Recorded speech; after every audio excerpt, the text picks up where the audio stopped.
What an amethyst set. Look at those amethysts. Look at the colour purple. Look at the whole splendid formal corsage quality of this piece. That's quite a serious piece of jewellery, isn't it? So do I assume it's been passed through the family generation after generation? It has. It was originally a love token to a member of my family, and then it's been handed down through the female side of the family and ended up with me. Can you imagine the sort of time that something like this was made and worn? It's very different from now. This is the kind of jewellery which you really don't have the occasion to wear. Not really. You would wear such a thing when this was first made at the time when there were grand balls and ladies wore totally different dresses that would have been compatible with the colour.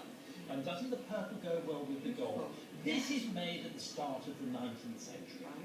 So this is going to be something like around about 1815. And it's called canotile work. Canotile work is a rather attractive name that we use to describe very fine spun gold, which, look, it's like filigree, but it sounds a lot better when you call it canotile, doesn't it? Canotile. Now, the stones themselves are graduated in formation in these wirework frames, and then to reinforce the kind of femininity of the piece, the extension pieces are very fine mesh with a gold clasp. And then the centrepiece is enamelled with individual little flowers suspending these little drops.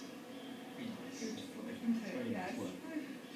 Now, something that's not quite right about it is that, can you see the way that these drops here are suspended? I don't think that they're meant to be worn at the end like that. I think that they're supposed to be hooked into the ears. They're drops for the ears. Yes, there would be up there. And if I may say further, I think that there's a strong possibility that these are of a different date from the main necklace. I think this has been very creatively put together. Another little problem. Oh dear. When we just turn it over and hold it up, there's the problem. The centrepiece has been converted to be worn as a brooch. Not good.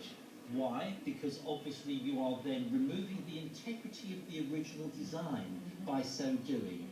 And the people that buy these things look at these things, and these are the factors that affect the individual value. They can really reduce the value quite badly if it turns out that the fitting has been done in a clumsy way. Well, it's not too bad, but it ain't good. I'd rather not see it there.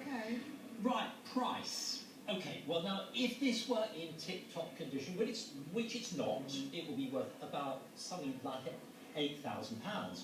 Well, it's not. I think as a set, it's probably going to be worth about £4,000. Okay. Thank you very much. You're welcome. I always had a desire